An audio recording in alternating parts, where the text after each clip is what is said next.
Welcome to this week's Who the Folk podcast. I'm Lonnie Goldsmith, the editor of TC Jewfolk. And this week I talked to Rabbi Ricky Kamil, who, among many other jobs, is the first rabbi to be a chaplain in the Minnesota Army National Guard. We talk about what brought him to the chaplaincy, his work in community organizing at Temple Israel and Beacon Interfaith, and how organizing animates his Judaism on this week's Who the Folk podcast. But before we get started, be sure to check out some of the other podcasts that Jewfolk produces, like The Jews Are Tired, where Lev Gringos is taking a deep dive into Jewish news, Kumba Hineni, Jewfolk's podcast on intersectionality with your host, Enzi Tanner. And if you're looking for a weekly dose of Jewish pop culture, check out The Bagel Report, produced by Jewfolk in partnership with Jay, the Jewish News of Northern California. Go to tcjewfolk.com/podcast to learn more. Rabbi Ricky Kamil, welcome to the Who the Folk podcast. Thank you for joining me. Thank you so much for having me. I'm excited to be here. So, Rabbi, currently you wear sort of a lot of different hats at a lot of different places, which is, I think, somewhat unusual in your profession. I think people think of rabbis at a pulpit and that's their gig. You have lots of different areas that you work in, a lot of different places you're working in, one of which is as a chaplain at the Minnesota National Guard. How did you get into the chaplaincy, and how did that all come together? So I have always been interested in military chaplaincy. It is when I was in rabbinical school, I was even a Navy chaplain candidate and did some training in that as well, and something that I always wanted to be able to pursue. So I guess when it comes to so when I was a Navy chaplain candidate, I had also met my spouse, Rabbi Rebecca Kamil, as well in rabbinical school, and just knew that although it's something that I very much wanted, one, she was always going to be a much better chaplain than me. She is a chaplain at Fairview Hospital right now, and was able to be the first one to find a position here in the Twin Cities. Okay. that kind of brought us here, and was a chaplain back in Chicago as well. But I knew that there was still this pull of being a military chaplain, and we thought, although I could do it, as in the Minnesota Army National Guard, we would know where we were going to be living, of course, in Minneapolis, and it wasn't. Although I might be sent away, it wasn't something that would send the whole family away for a long time.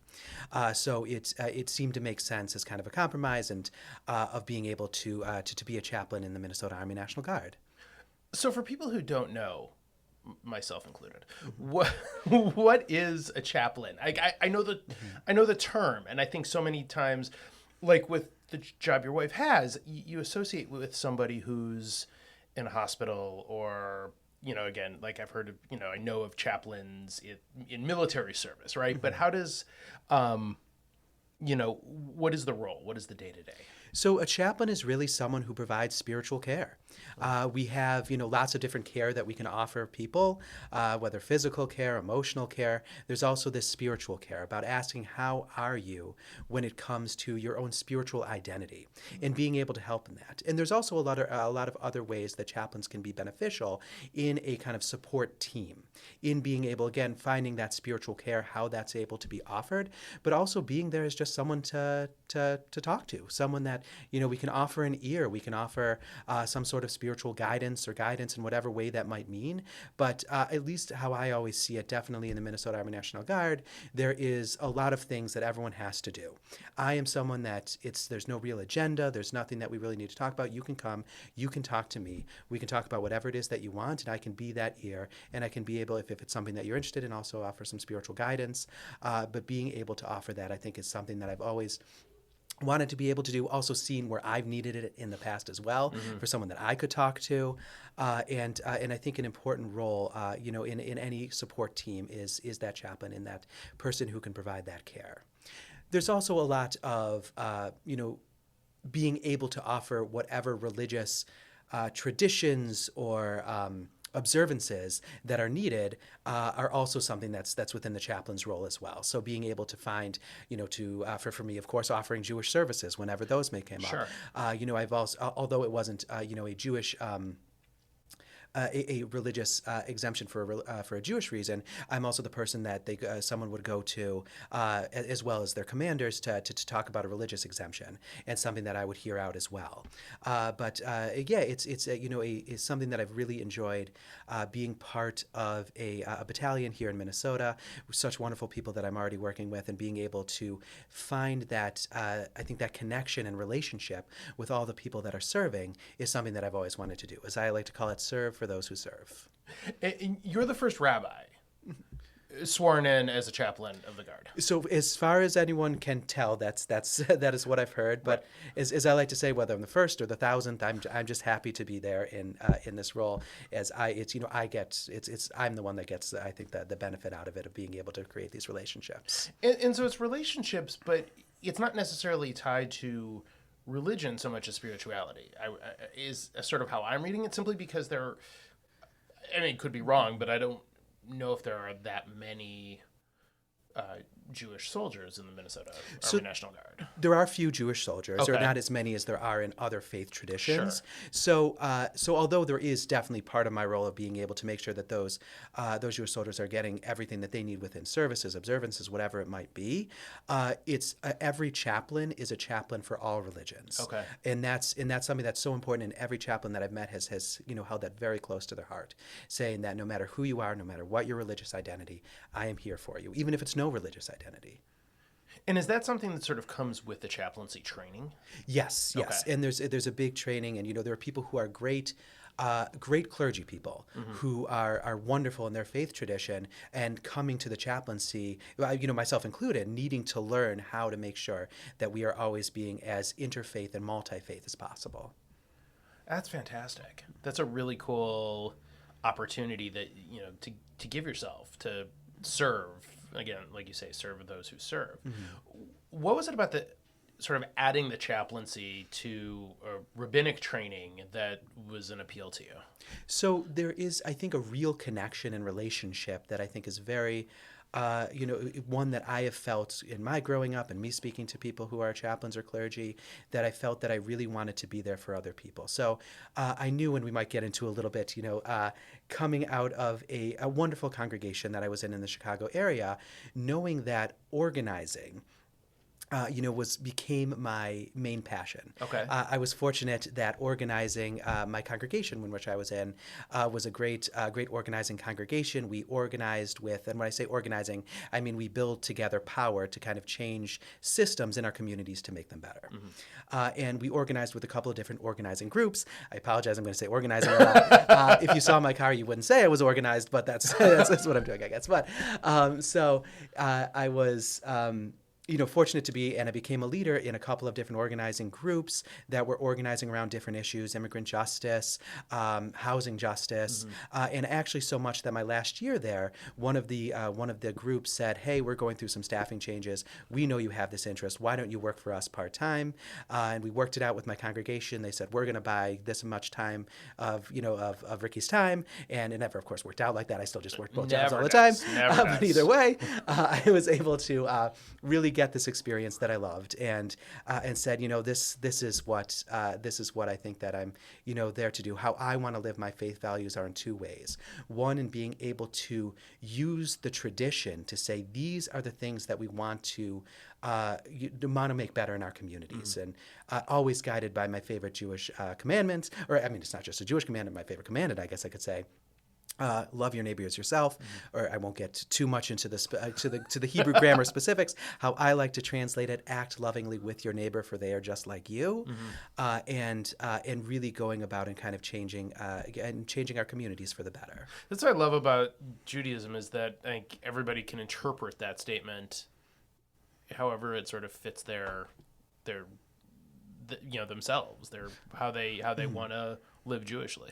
So I would say not only is interpretation in the text, it's supposed to be in the text. And it's been designed that way in a lot of different ways. And even so much so that when, 1,500 years ago, I think it was about when they, and I might get some of these facts wrong, so I apologize, but they said, should we put the vowels and everything in the Torah? They said no, because then there's no interpretation from it. There's no way to get other meaning out of it. I think it's very important to have that. So before we jump into sort of the other current Yes. thing you're working on. Where did the sort of principles around community organizing and social justice start from for you? So I always knew that was going to be part of my rabbinate. It was something that I was involved in rabbinical school, all the way back in college and in high school and elementary school, all those through. Being able to see some of the discrepancies. I think it starts off with this idea of, what's fair. I think, I have a 2-year-old and, he's starting to understand, but that's not fair. And keeping that and saying, no, things aren't fair in our communities. And how can we make them better? And I think Judaism really has taught me that not only should we be asking that question, but we should be actively involved in making that so. Also, just growing up. Seeing those discrepancies, seeing friends of mine who, although we did the same in school, everything was the same. People suffering for our families that are, who were living in poverty, families that couldn't afford rent or whatever it might be. Seeing those injustices happen and knowing that very much that's not fair. Right. So I'm not going to get into the fact that we're both ex-Detroiters. Like we can talk about that another time offline. That's and I'd be happy to.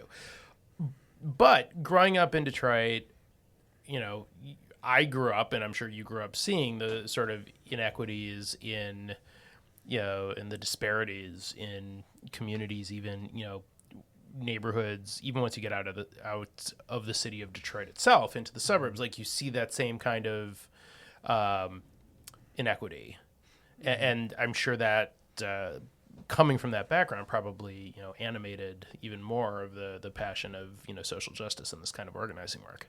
Yeah, and I think going back to that, one of my, one big memory that I have, my father worked at Detroit Sinai Hospital for a long time until it kind of split and went to a different hospital. But something that we used to do was go down for a day each year in kind of helping, kind of like a justice type day, and just seeing the disparities and the unfairness that was there was something that I think really kept with me, and saying that this is something that I really want to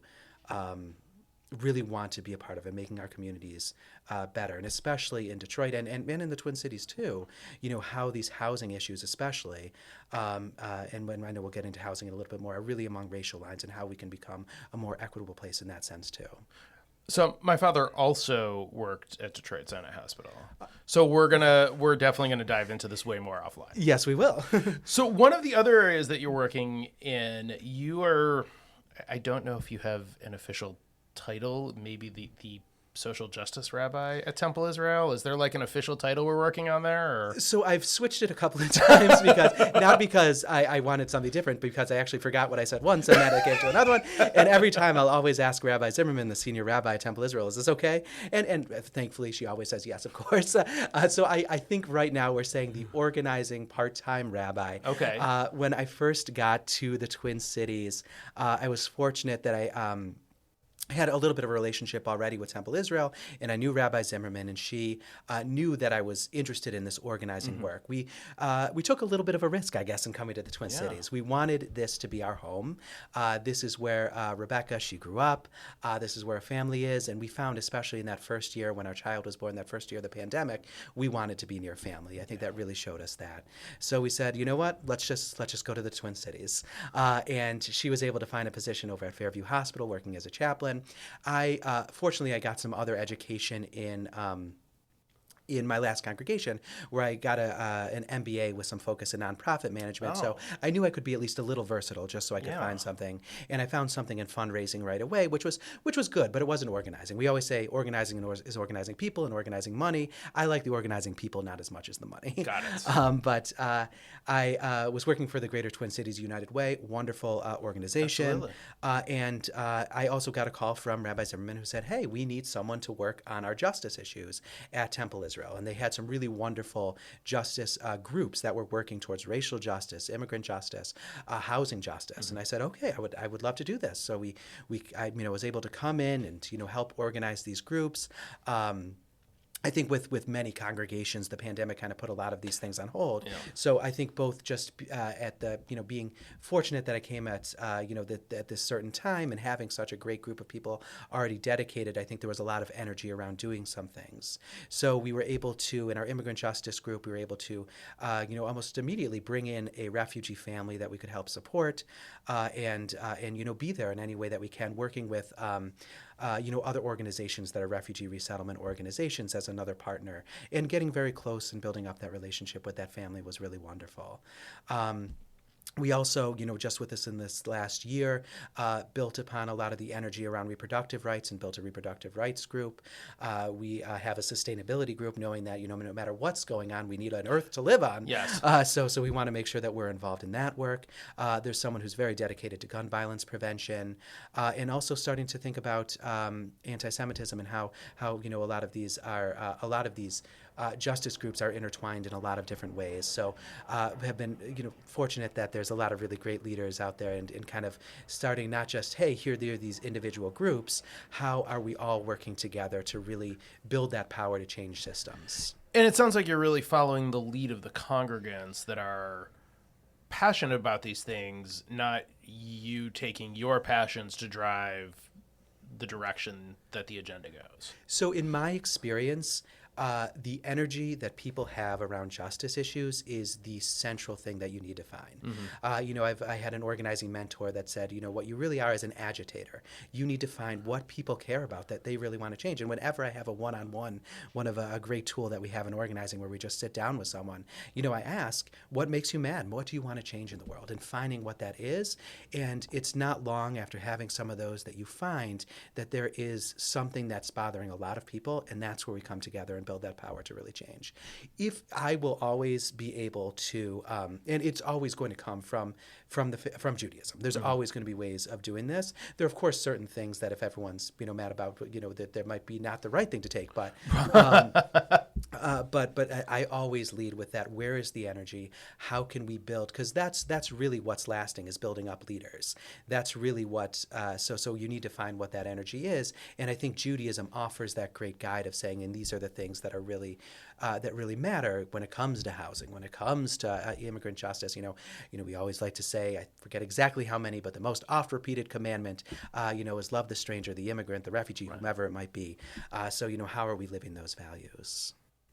And I think in this time that so much is being talked about and so much of immigration is being politicized, like that statement, that commandment comes out more and more. Like you hear it more often because of this. Oh, very much so. And I think that if we want, in my opinion, I will always, no matter who you are, if you want to come and you want to express your Jewish identity, please have any opinion, any understanding that you want. Right. But when it comes to organizing, I'm always going to say that this is what I really think Judaism is telling us to do.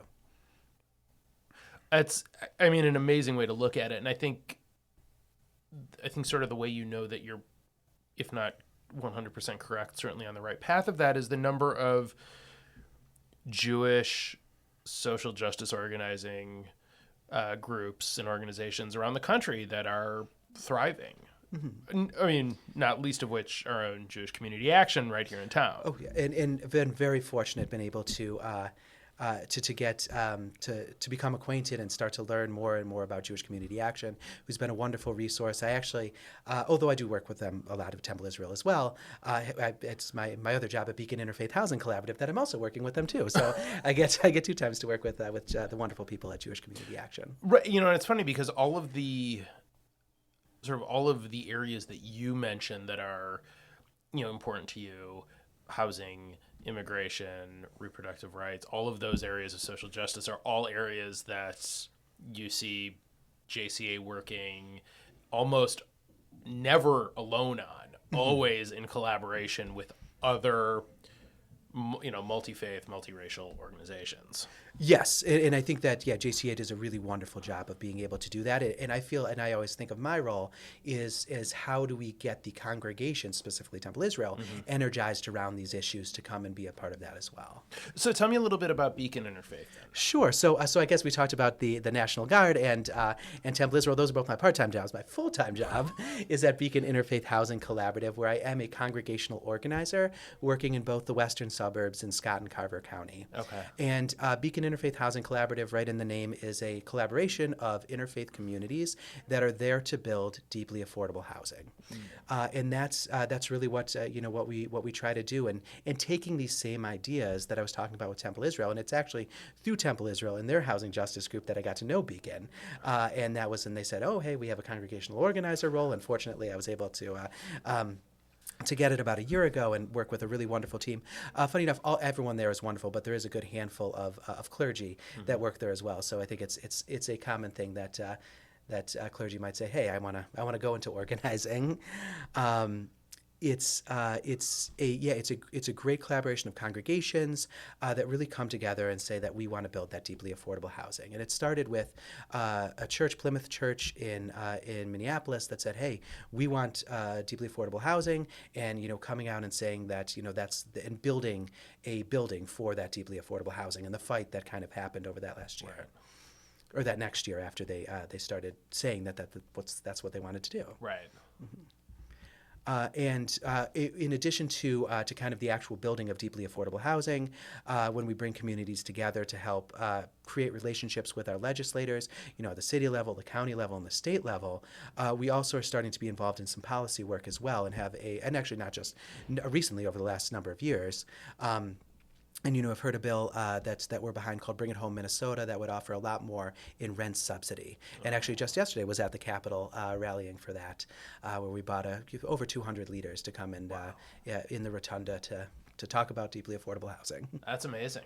You seem very energized by that. So that is what gives me energy. I mean, and again, this is not a visual medium, folks. So I get to see the rabbi. The more you talk about this, the more into it you get. I mean, this is clearly where the passion lies. So if I would say there are three things that give me energy, it's, of course, spending time with my spouse and son, and my dog, Fievel, who's wonderful, too. It is watching theory videos on the world of Ice and Fire. I'm a big fan of all the Game of Thrones things. Okay. And it is organizing. Those are my main three things. You varied interests there. I would say, so wait, so you got 2 part-time jobs, a full-time job, a 2-year-old, and a dog. That's a full... So far, everything has been working out where I'm able to have enough time for everything. I don't think long-term that's probably how it's going to be, so we'll see how things are. But right now, I have to say I'm loving everything that I'm doing.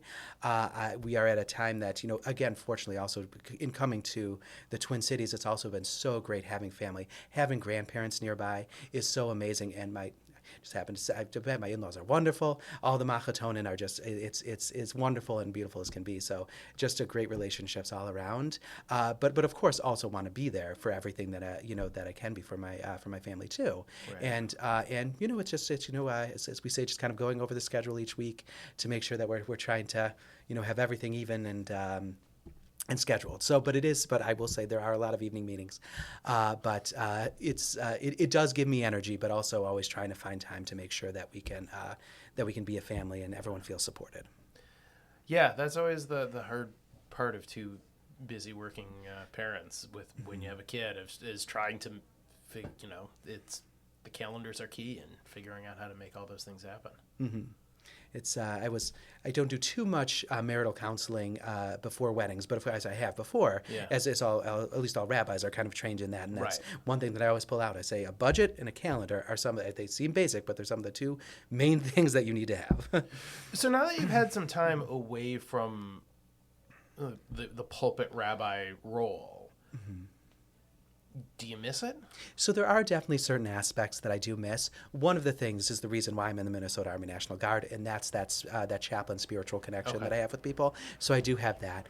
I will always miss being with people both at good times and sad times, and there are still opportunities that I might be able to do that, but nothing consistent. And I always loved teaching is also something that I always loved. But I do find that at least over this last couple of months, because of this big rally that happened yesterday, I've been actually going to a lot of different faith communities, doing some teaching on housing, and I always filter it through my own Jewish lens to try and bring people in and energize them around housing too. So I've been able to do some of that as well. Do you find that putting those things through a Jewish lens is translatable for people who aren't of the Jewish faith? So yes, I think that there's I think something that we could all agree on, and at least in most of my experiences, it has been churches that I've been working with. So working with the Hebrew Bible is still the first part of the or the Old Testament, as they would call it. Right. So there's a lot of cross connection, and even working with some mosques as well. We find actually, something that I love to do is we, sit here an Arabic word and then I get the Hebrew word and say, oh, they're pretty much the exact same. Right. So there's always a lot of connection that we have together, which is great. And always looking for even more faith communities, seeing where we're not represented and how to build up those bridges and relationships as well. Oh, excellent.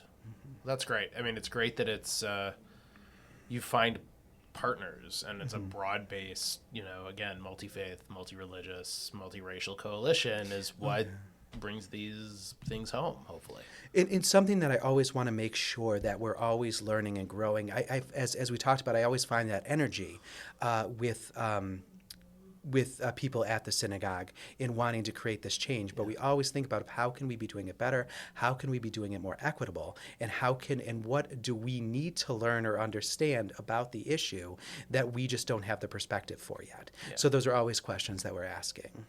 That's fascinating. Well, Rabbi Ricky, last couple of questions. We'll let you get on to whichever of your part-time or full-time jobs that you have to head off to next. I was actually going to work out at the JCC. Well, perfect. Well, you should absolutely take that time for yourself then. First question, though. What is your favorite Jewish holiday? Good question. I think it is and probably always has been Rosh Hashanah, and for a variety of reasons. I love the fall, and that's usually the start of the fall. I love just all the liturgy, all the nusach, the kind of the tunes that we use during the holiday, and I love apples and honey. Can't go wrong with that. Yes. Absolutely. And speaking of apples and honey, what is your favorite Jewish food? So I mean, apples and honey are definitely up there. I don't know if this is a controversial opinion, but for me, it's gefilte fish. I will at any holiday, and I know, of course, coming more from the Ashkenazi tradition, but still, I will say that gefilte fish I love. It is an answer I've gotten before. It is not an answer I've gotten often. Okay. I'll say that much, but it's not totally off the board. So okay. people have gone there. Well, Rabbi Ricky Kamil, thank you so much for your time coming in and telling me all about everything you're working on, and the passion and energy you bring to it is outstanding, and we are glad you are doing it here in our community. So thanks for being here. Thank you so much for having me. The Who the Folk podcast is part of the Jew Folk Podcast Network, a product of Jew Folk Inc. Please subscribe, rate, and review the show wherever you get your podcasts. If you have suggestions for other podcast guests, please email them to me at editor@tcjewfolk.com. For our other shows, check out tcjewfolk.com/podcast.